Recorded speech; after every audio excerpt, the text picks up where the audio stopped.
Melanjutkan cerita sebelumnya, saat ini Ye Xingyun pergi ke gedung alkemis milik keluarga Gu.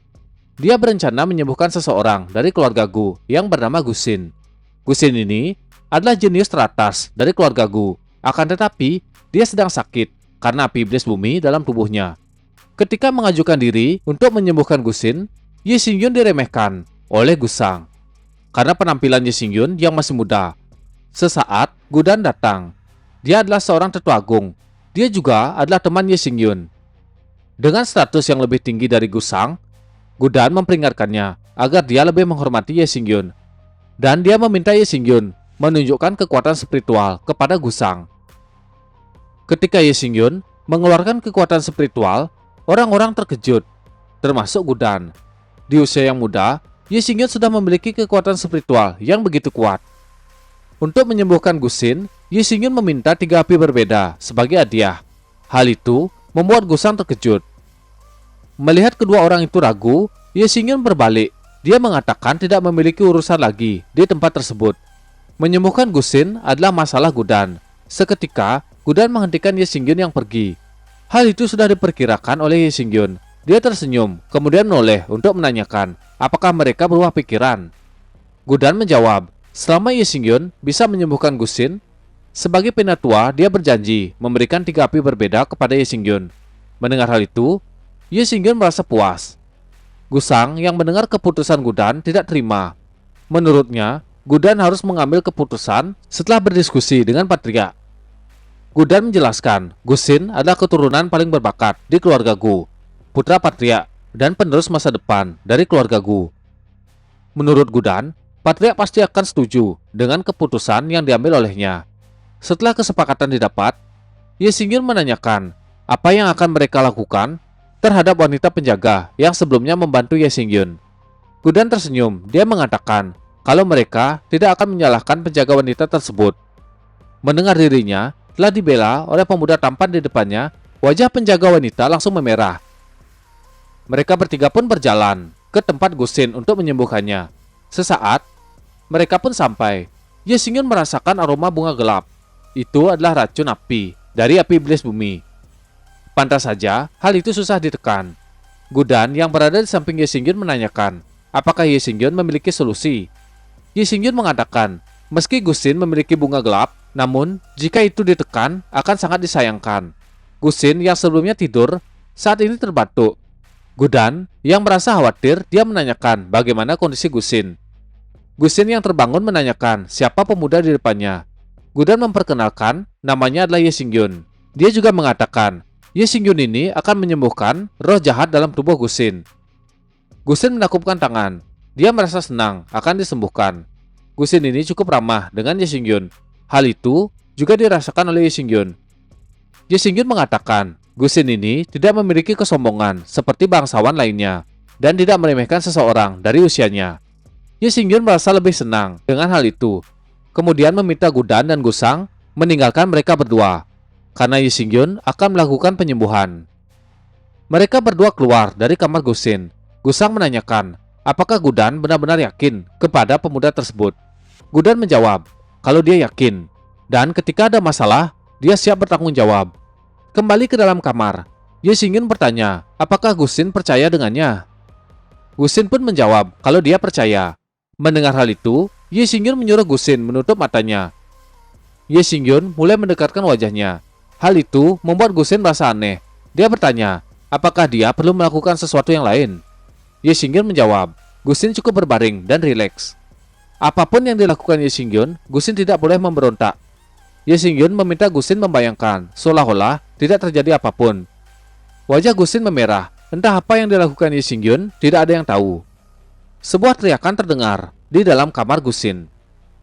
Berpindah ke suatu tempat, terlihat seseorang memegang 2 bola di tangannya. Kekuatan yang kuat dikeluarkan dari benturan kedua bola tersebut. Di depannya, seseorang menakupkan tangan. Dia melaporkan, Ye Xingyun telah memotong hidup Roshi dan juga mempermalukan dirinya. Dia meminta orang di depannya membalaskan dendam untuknya. Orang yang memegang bola merasa asing dengan nama Ye Xingyun. Dia belum pernah mendengar nama tersebut. Kemudian menanyakan dari mana asal orang tersebut. Pemuda yang meminta bantuan adalah Sangwan Changyi. Orang di depannya adalah sepupu Chang Yi. Dia menanyakan, apa kultivasi pemuda yang bernama Ye Xingyun? Chang Yi menjawab, kalau dia tidak memiliki basis kultivasi. Seketika, amarah orang tersebut langsung meluap. Dia marah kepada Chang Yi. Kenapa dia tidak bisa berurusan dengan seorang sampah tanpa basis kultivasi? Wajah Chang Yi ketakutan melihat saudaranya marah. Dia kembali meminta bantuan kepada sepupunya. Orang itu menanyakan, apakah Chang Yi mengingat moto keluarga Sangwan? Chang Yi berlutut sambil menakupkan tangan. Dia mengatakan, dimanapun kau berada, keluarga Sangwan tidak boleh dipermalukan, bahkan oleh seekor anjing sekalipun. Diperlihatkan, 3 pasukan dari keluarga Sangwan, mereka adalah petarung elit dengan pertahanan, pembunuh brutal dengan penyerangan, dan pembunuh elit dengan penyerangan. Berpindah ke tempat lain, terlihat Ye Xingyun keluar dari kediaman Gusin. Dia bergumam, tanpa diduga, energi iblis itu begitu kuat. Ye Xingyun juga merasa formasi pedang ajaib yang berada di dalam tubuhnya akan segera rusak. Setelah keluar, Ye Xingyun melihat Gudan dan Gusang sedang menunggunya. Gudan menakupkan tangan ke Ye Xingyun, kemudian menanyakan apakah Ye Xingyun menemukan obat untuk Gusin. Gusang yang tidak senang dengan Ye Xingyun, dia menanyakan apa yang dilakukan Ye Xingyun hingga dia tidak keluar sepanjang malam. Di lain sisi, seseorang datang diikuti dengan beberapa bawahan. Orang tersebut berjalan mendekat ke Ye Xingyun. Mendengar pertanyaan Gudan, Ye Xingyun mengatakan kalau dia sudah menyembuhkan Gusin. Gudan terkejut dengan pernyataan dari Ye Xingyun. Ye Xingyun kembali menegaskan kalau dia memang sudah menyembuhkannya. Dengan istirahat beberapa hari, Ye Xingyun yakin Gusin akan benar-benar sembuh. Orang yang baru saja datang bersama banyak bawahannya juga terkejut mendengar perkataan Ye Xingyun. Dia adalah patria keluarga Gu. Tubuhnya gemetar. Dia kembali memastikan apa yang dikatakan oleh Ye Xingyun itu benar. Nama orang ini adalah Gu Tianhe, Presiden Persatuan Alkemis. Dia juga seorang alkimia tingkat 6. Mereka mulai masuk ke dalam kamar Gusin. Wajah Gusin tidak seperti sebelumnya.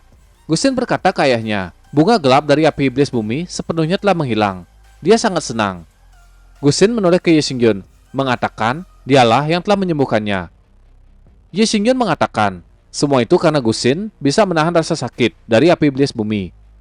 Ye Xingyun menyuruh Gusin beristirahat. Mereka semua keluar dan membiarkannya istirahat. Dalam perjalanan, Gu Tianhe sangat berterima kasih kepada Ye Xingyun karena dia telah menyelamatkan putranya. Dia menganggap Ye Xingyun ini sebagai dermawan keluarga Gu. Ye Xingyun merasa Gu Tianhe terlalu menganggapnya tinggi. Dia hanya melakukan sesuai apa yang dihadiahkan oleh keluarga Gu. Tianhe mengatakan kalau dia pasti akan memenuhi janji tersebut. Melihat bakat Ye Xingyun, Tianhe mengajak Ye Xingyun bergabung dengan Persatuan Alkemis. Ye Xingyun tidak banyak pikir, dia langsung menolak tawaran yang diberikan Gu Tianhe. Ye Xingyun mengatakan kalau hal itu hanyalah sebuah simbol. Tianhe berkata, hal itu bukan sekedar simbol. Dengan kekuatan Ye Xingyun, posisinya di Persatuan Alkemis bisa setingkat dengan Gudan. Dia juga tidak perlu membayar bahan-bahan yang diambil dari Persatuan Alkemis. Mendengar Gu Tianhe banyak bicara, Ye Xingyun langsung merubah pikirannya. Ye Xingyun mengatakan kalau dia akan bergabung. Tianhe tertawa melihat Ye Xingyun akhirnya menerima permintaan untuk bergabung. Di lain sisi, Gusang tidak terlalu menyukai Ye Xingyun. Dia pun berkata, sepertinya keputusan yang diambil oleh Patria tidaklah benar. Dia merasa pemuda tersebut tidak sebanding dengan Gudan. Dalam hati, dia sangat kesal.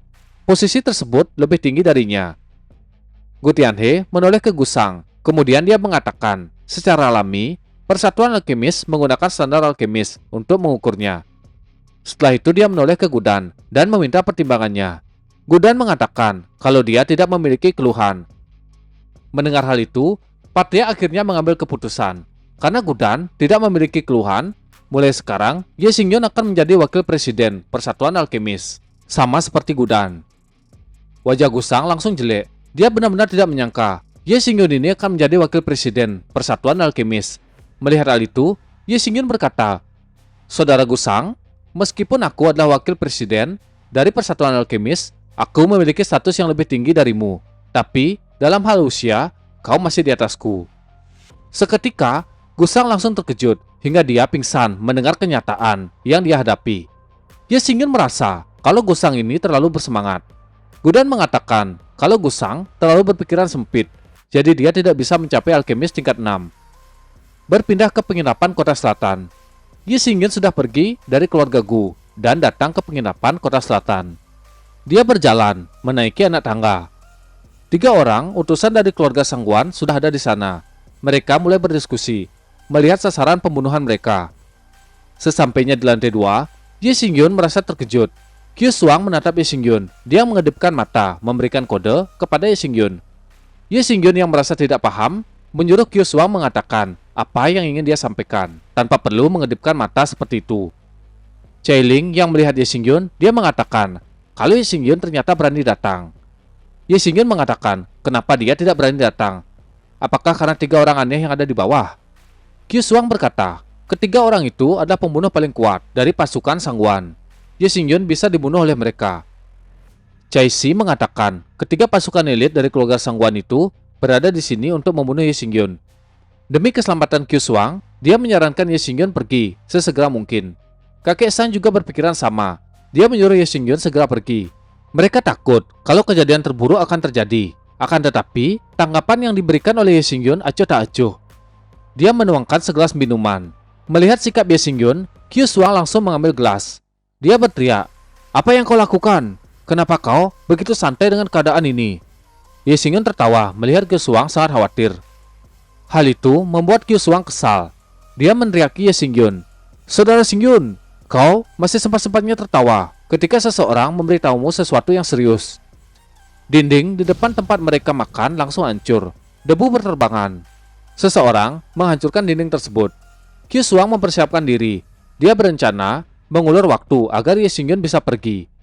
3 elit pasukan dari keluarga Sangguan muncul dari balik dinding yang hancur. Dia berkata, "Ingin pergi? Bisakah kau melewati kami bertiga?" Ye Xingyun mengatakan kalau dia tidak memiliki niat pergi dan mengingatkan 3 pasukan elit Sangguan agar mereka memberikan ganti rugi atas perbuatan mereka menghancurkan dinding. Qiu Shuang berkata ke Ye Xingyun, "Sampai kapan Ye Xingyun akan bercanda?" Cai Si merasa kalau Ye Xingyun itu begitu bodoh. Kakek Sang hanya bisa mendengus melihat Ye Xingyun. 3 pasukan elit Sangguan juga tertawa melihat Ye Xingyun. Mereka mengatakan Ye Xingyun masih berbicara omong kosong ketika kematian menghampirinya. Mereka merasa Ye Xingyun ini cukup berani. Ye Xingyun mengatakan secara alami dia memiliki harga diri, tidak seperti mereka bertiga yang menyembunyikan kepala dan hanya menunjukkan ekor. Hinaan yang dikatakan oleh Ye Xingyun membuat 3 orang tersebut kesal. Mereka melompat menyerang Ye Xingyun. Melihat hal itu, Ye Xingyun menyuruh mereka bertiga berhenti. Pasukan elit Sangguan berhenti. Dia bertanya, apakah Ye Xingyun ketakutan? Tapi semua itu sudah terlambat. Ye Xingyun tersenyum dan bertanya, apa mereka tidak takut menyerang wakil presiden Persatuan Alkemis? Mereka semua berhenti menyerang. Mendengar gelar wakil presiden membuat mereka kembali berpikir. Mereka masih belum paham apa yang dikatakan pemuda di depannya. 3 orang pasukan itu mengobrol satu sama lain. Keraguan dalam hati mereka mulai muncul. Ye Xingyun menanyakan apakah mereka bertiga memiliki pendengaran yang buruk sehingga tidak mengerti apa yang dikatakan. Salah satu dari 3 pasukan Sangguan menyuruh temannya tidak mendengarkan apa yang dikatakan pemuda tersebut. Mereka tidak percaya kalau pemuda di depan mereka adalah wakil presiden Persatuan Alkemis. Dari usia dan tanpa basis kultivasi membuat mereka sangat meragukannya. Ye Xingyun langsung mengambil token yang sebelumnya diberikan oleh Gu Tianhe. Ye Xingyun menanyakan apakah mereka mengenali token tersebut. Salah satu dari 3 pasukan Sangguan cukup terkejut. Token yang ditunjukkan Ye Xingyun benar-benar token wakil presiden Persatuan Alkemis. Tapi mereka masih meragukan token yang ada di tangan pemuda tersebut. Cai Si yang melihat token di tangan Ye Xingyun, dia juga tidak kalah terkejut. Wajahnya memucat. Qiu Shuang juga meragukan kalau Ye Xingyun adalah wakil presiden Persatuan Alkemis. Setelah berdiskusi sebentar, 3 orang pasukan Sangguan kembali menyerang Ye Xingyun. Mereka tidak yakin kalau pemuda di depannya adalah wakil presiden, maka dari itu mereka memutuskan untuk menyerang. Cai Si mendekat ke Ye Xingyun. Dia masih belum percaya dengan perkataan Ye Xingyun. Saat ini, Cai Si melihat Ye Xingyun yang begitu tenang. Dia tidak mempedulikan pasukan elit Sangguan. Ketika senjata beberapa senti dari tubuh Ye Xingyun, sebuah tangan menghalangi senjata tersebut. Ye Xingyun sudah menyadari kalau ada penjaga yang selalu melindunginya. Seorang penjaga muncul di depan Ye Xingyun. Dia melemparkan pasukan Sangguan. Mereka bertiga terlempar dan menabrak dinding kediaman tersebut. Penjaga yang melindungi Ye Xingyun menakupkan tangan.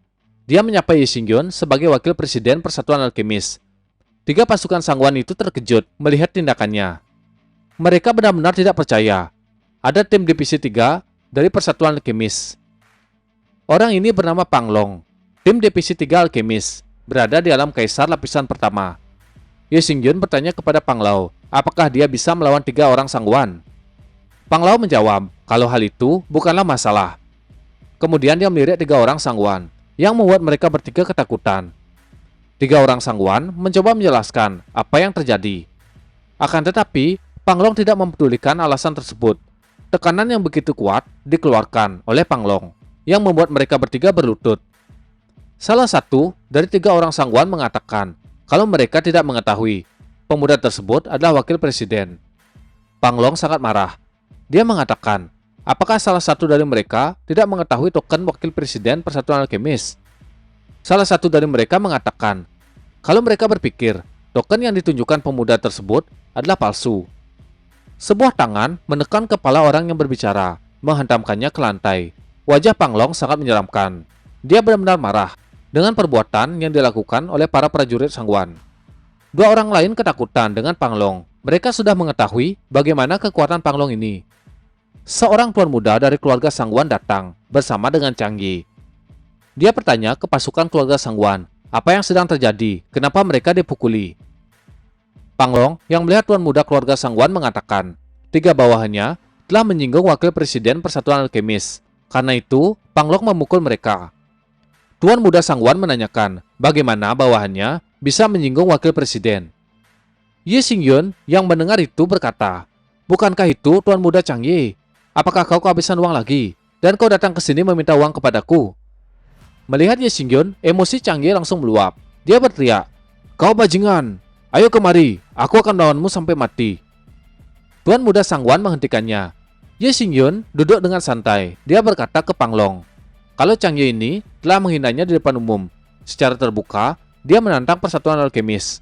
Ye Xingyun menanyakan apa yang akan dilakukan Pang Long ketika hal ini terjadi.